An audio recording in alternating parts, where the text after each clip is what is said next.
श्री हनुमते नमः। नमस्कार। श्री सेनापति वनकटी हनुमान दरबार की कृपा से हम लोग नाम जप साधना पर विचार कर रहे हैं। आश्रय ग्रंथ है श्री रामचरित मानस।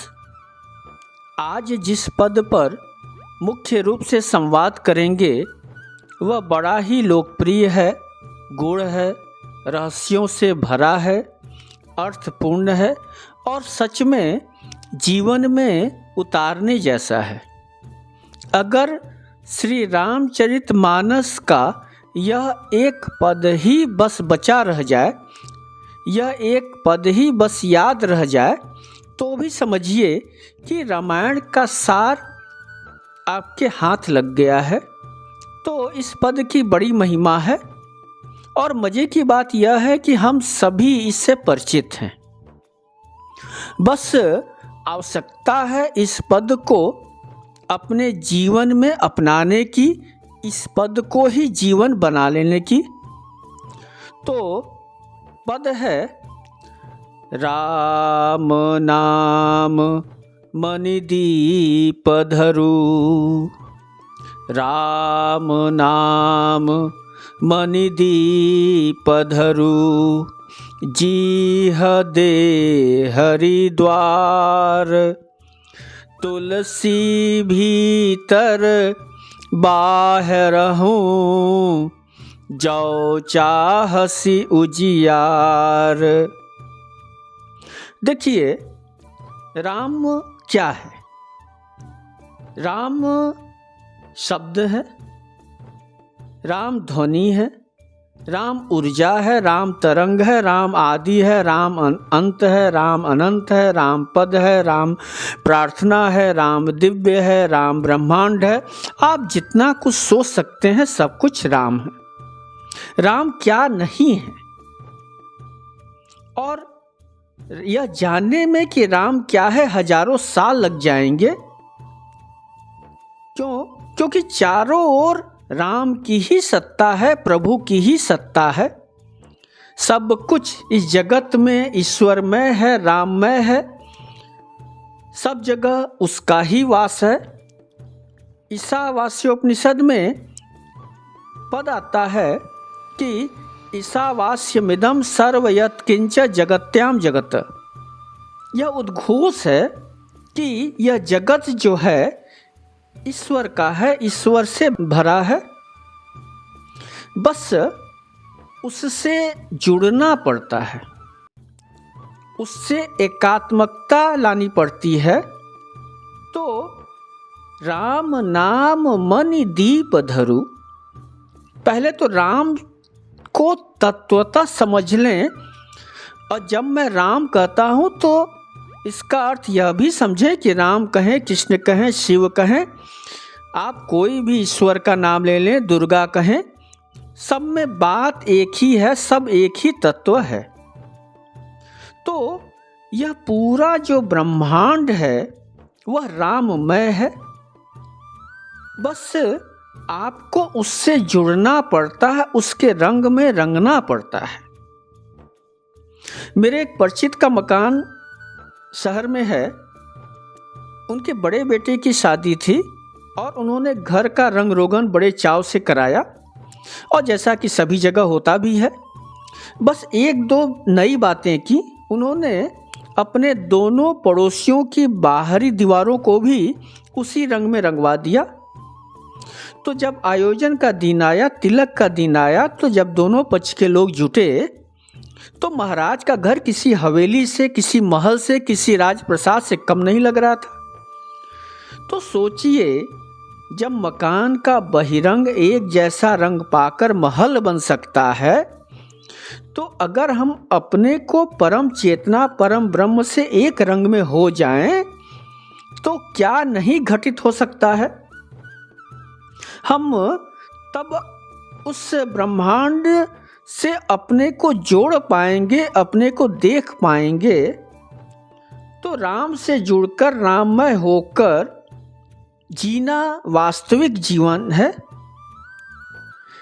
और यह राममय की व्याख्या बाबा कहते हैं कि राम नाम मणि दीप धरु, जीह दे हरिद्वार, तुलसी भीतर बाहर हूँ, जौं चाहसी उजियार। यह राममय होने के लिए आपको पहला कार्य जो करना पड़ेगा वह है नाम जप। बाबा आग्रह करते हैं कि हे जीव, अगर बाहर भीतर उजियारा चाहते हो, उजाला चाहते हो, प्रकाश चाहते हो, एक रंग में रंगना चाहते हो, तो बस एक सरल कार्य कर लो, एक उपाय कर लो। जीव पर जो कि बाहर भीतर के मध्य द्वार है, उस पर नाम रूपी, राम नाम रूपी मणिदीपक को रख लो। यानी कि राम राम राम राम बोलते रहो। संत चरण का निर्देश है कि देहरी पर, दरवाजे पर दीपक रख देने से जैसे घर के अंदर बाहर दोनों ओर प्रकाश फैल जाता है, उसी तरह सूक्ष्म शरीर जो कि अंतर जगत है और बाह्य जगत दोनों को प्रकाशित करने के लिए राम राम जी पर बोलते रहो। और इससे क्या होगा, तो इससे तुम्हारा सर्व कल्याण हो जाएगा। इस पद का इतना ही अर्थ है कि सर्व सुखों की प्राप्ति होगी, बस राम राम जपते रहो। बहुत सरल संदेश है, पर हम लोग की आदत है कि हम प्रमाण चाहते हैं, हमें प्रमाण चाहिए, कोई भरोसा जगाए कि राम राम बोलने से सब काम बन जाएगा। और जब बात धर्म की हो तो और ज़्यादा प्रमाण चाहिए। और हम सभी का दुर्भाग्य है कि देखिए कि 5 मिनट, घड़ी 2 घड़ी नाम जप कर, 5-10 दिन नियम से नाम जप कर, जब साधना हम स्वयं कर सकते हैं, पता लगा सकते हैं कि यह सही है कि गलत है, लेकिन हम आजीवन इस आशा में रहते हैं कि कोई प्रमाण ला के दे दे कि अगर ऐसा करेंगे तो हमें लाभ मिलेगा। तो यह मूढ़ता है। हम जब डॉक्टर के यहाँ जाते हैं तो अपनी बीमारी बताते हैं, वह 2-3 दवाइयाँ लिख देता है। दवाई दुकान से औषधि खरीदकर उसी समय से नियम से औषधि लेने लगते हैं और ठीक भी हो जाते हैं। तो क्या डॉक्टर से पूछते हैं कि यह दवाई कैसे ठीक करेगा? वहाँ भरोसा है कि वह गोली हमें ठीक कर देगी। पर राम नाम के लिए हमें प्रमाण चाहिए। पूरी जिंदगी हम इसी प्रमाण खोजते रहते हैं। यह नहीं करते कि 4-5 दिन नाम जप कर लें। हम यह पता लगाने में ज़्यादा उत्सुक रहते हैं कि यह कैसे काम करेगा। इतना बड़ा शरीर, इतनी बड़ी हमारी समस्याएं, और क्या राम राम बोलने से ठीक हो जाएगा? और दिन भर तो बहुत कुछ हम बोलते रहते हैं, कुछ तो कोई प्रभाव नहीं पड़ता। तो आखिर राम राम बोलने से क्या हो जाएगा, कैसे हो जाएगा?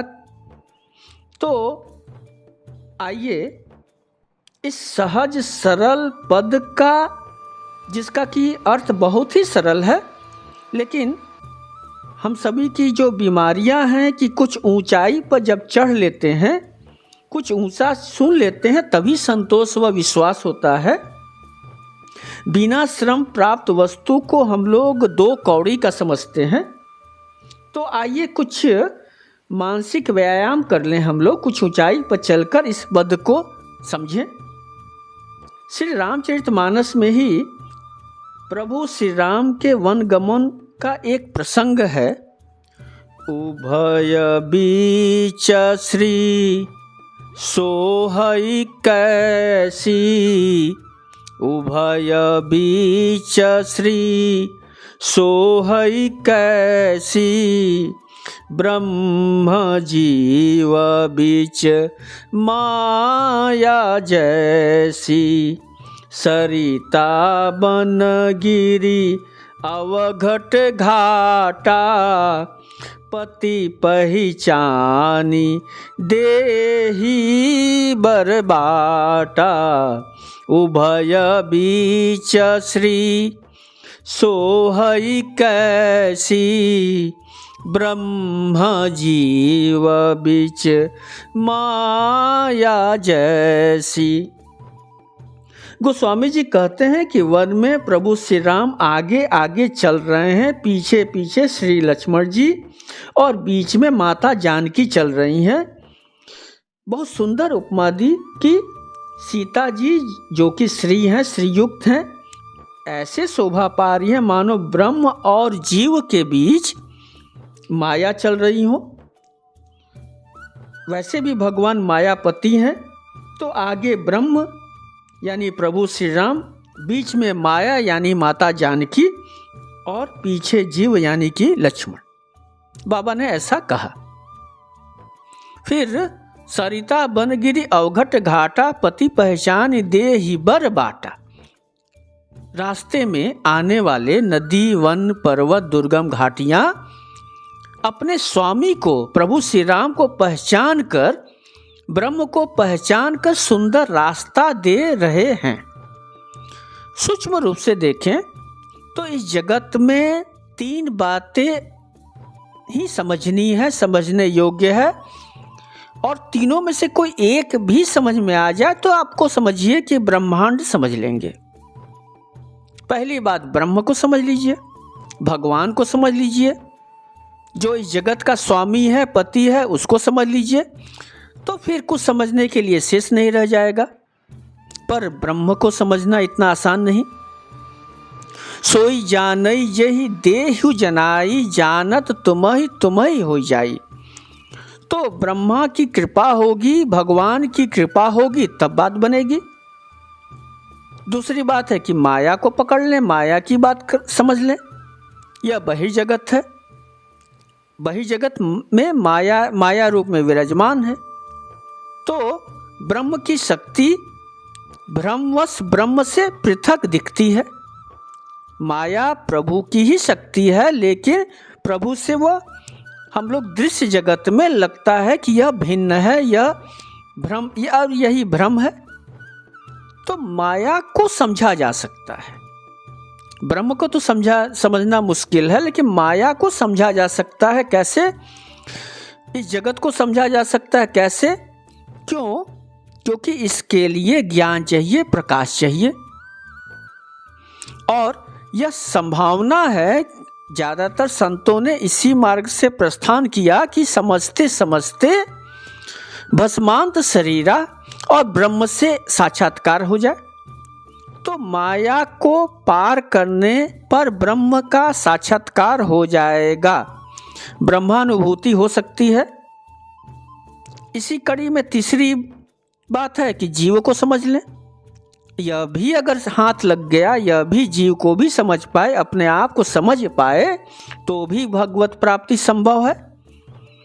जीव यानी मैं यानी मन, बुद्धि, चित्त, अहंकार यानी कारण शरीर। मैं अंतर जगत है, मैं की दुनिया अंदर है, माया की दुनिया बाहर है। दोहावली में गोस्वामी जी का एक रोचक पद है, हम लखी लखही हमार लखी, हम हमार के बीच, तुलसी अलखही कालखही, राम नाम जप नीच। बाबा कहते हैं कि तुम पहले अपने को लखो यानी पहचानो, फिर अलख यानी परमात्मा को समझना, और अपने और ब्रह्म के बीच माया को लखो, माया को पहचान लो। थोड़ा कठोर शब्दों का प्रयोग करते हुए कहते हैं कि अलख अलख अलख निरंजन जो कहते हो छोड़ दो। परमात्मा को तुम क्या पहचानोगे? हे नीच, हे अधमी, हे जीव, तुम बस राम नाम जप कर। तुलसी अलखही कालखही, राम नाम जप नीच। कहने का तात्पर्य कि अंदर बाहर यानी जीव और माया को समझना है तो राम राम जपना पड़ेगा। ब्रह्म को समझना थोड़ा मुश्किल है। देखिए, अपने को शांत करने की प्रक्रिया है नाम जप। जब हम अपने इष्ट का नाम पुकारते हैं तो मैं और माया दोनों से दूरी बनाते हैं। मैं और माया को भुलाने की क्रियाविधि है नाम जप। हमारे अंदर की दुनिया उतनी ही अशांत है जितनी बाहर की दुनिया। नाम जप एक उपाय है मन को शांत करने का। नाम जप एक प्रहार है मन को शांत करने का। मन देखिए वह कुंजी है जिससे सभी ताले खुलने हैं, और मन को नाम जप से मारना पड़ता है। मन मारया तन बस में कीन्हा, हुआ भ्रम सब दूर। बाहर से कछु दिखत नाही, अंदर चमके नूर।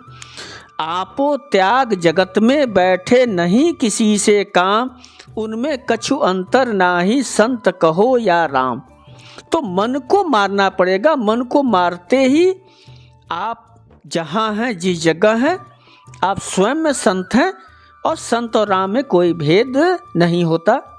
तो बाहर माया है, माया के आगे ब्रह्म है। अंदर की निर्मलता बाहर भटकने नहीं देगी, तो पहले अंदर को निर्मल करना पड़ेगा।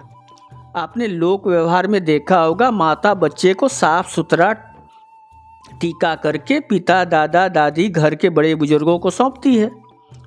बच्चा अगर गंदगी में है तो पहले उसे नहलाती धुलाती है।